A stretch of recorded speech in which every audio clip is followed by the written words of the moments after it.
special presentation of HBO's Sports of the 20th Century.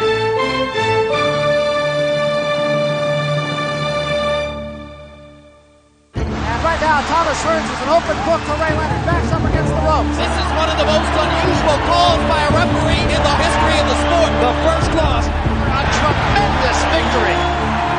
Leonard fighting off the ropes. It happened. It happened. Uppercut by Douglas. Down goes Tyson. Wilson, right hand shot. Excellent. Knocks out by Tyson. Slumps to the canvas. The champion struggles to stay on his feet. How do you like it? How do you like it?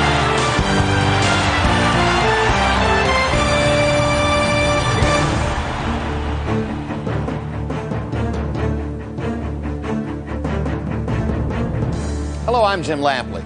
Welcome to this look back at the stories behind Leonard Hearns, one of the most memorable fights in 30 years of boxing on HBO. We focus on a pivotal bout in boxing history.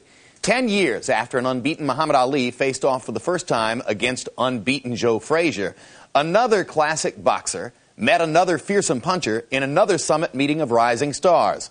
Like Ali and Frazier before them, welterweights Sugar Ray Leonard and Thomas Hitman Hearns were the two biggest stars of the moment. Welterweight championship of the world. It is probably the most talked about fight in history.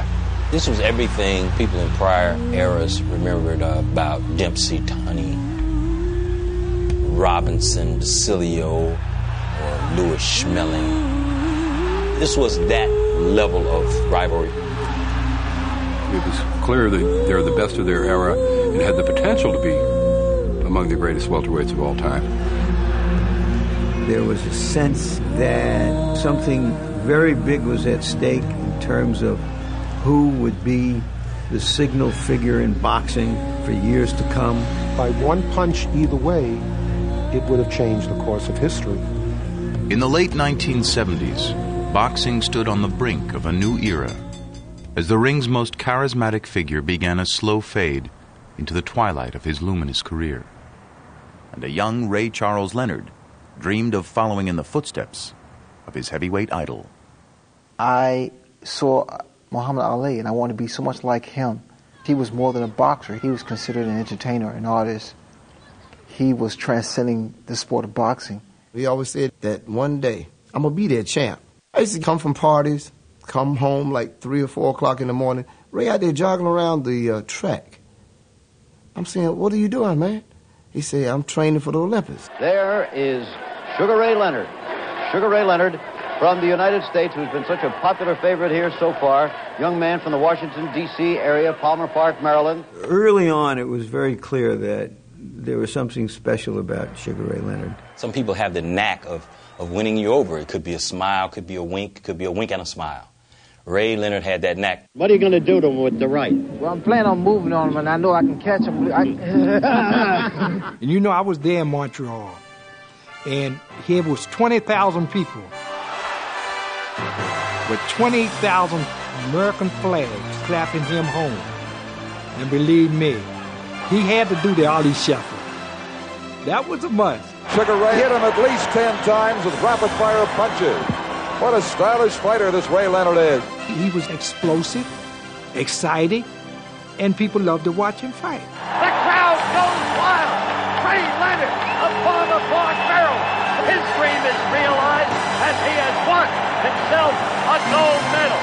But America's golden boy returned home from the Montreal Olympic Games, facing the financial burdens of his family and growing aspirations for his young son.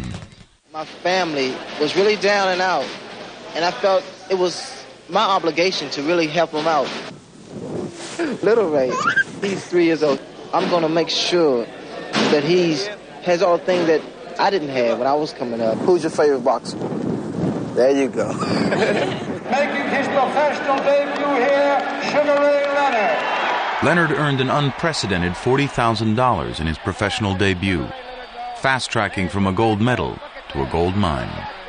Ray and I both came from very low-income families. And after the Olympics, it was just rags to riches overnight. Number 7. Number 7. Number 7, baby. Right, With the help of Muhammad Ali's acclaimed trainer Angelo Dundee, Leonard soared to a welterweight world championship in only 3 years, confirming his arrival as boxing's face of the future. When Ali left, we never thought there would be another major attraction. Sugar Ray had it all. He had the looks, he had the ability, he was agreeable to white America, and not only just black America. Sugar Ray was a marketing marvel. Reaching up, feeling up. Sugar Ray's turning 7 up. America is turning 7 up. This is a boxer, you know. This is a gladiator, and he's been, celebrity-wise, he's been moved over to the entertainment field. So you're the champ, huh? Yeah.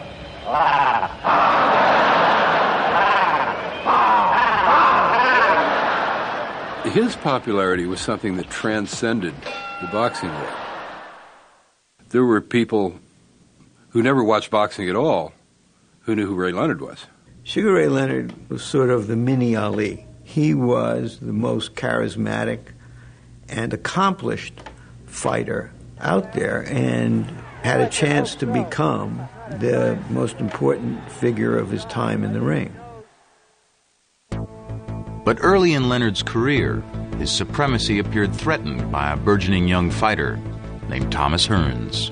Thomas Hearns was physically unique, very broad back, very long arms, and because he was so thin in the legs, he could carry 147 pounds and still be 6'1". He was just a freak. I mean, a freak that someone can put this body together and give it the ability and know how to use it. And that was Emmanuel's job, showing how to take this body and make a champion out of him. Eager to escape the dilapidated streets of Detroit's inner city, Thomas Hearns trained under the yet unproven talent of Emmanuel Stewart in the 100-degree lair of the legendary Kronk Gym. The heat in that hellhole will run a pretender out. When you get down there are these fighters, row upon row of fighters. Skinny, flawed fighters, undernourished, overdosed, but you could see the will in their eyes. Thomas Hearns, among the original Kronk fighters, was not the most naturally talented, but what made Thomas so special was his unbelievable determination.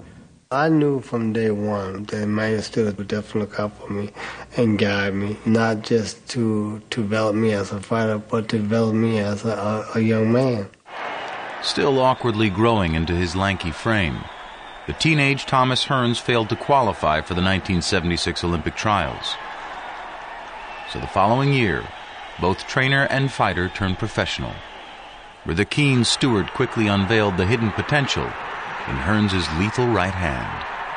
The right hand was a creation of Emmanuel Stewart. He always made sure that when Tommy punched, that he would punch from a distance where he would extend his whole arm, and so he would get the snap out of it. Tommy Hearns started out in first fight, knockout, second fight, knockout, third fight, knockout. I mean, I'm talking about these are knockouts in the first, second, third round. It's over. He hit him with some right hand. A third-round knockout for Thomas Hearns, his 19th knockout. I have never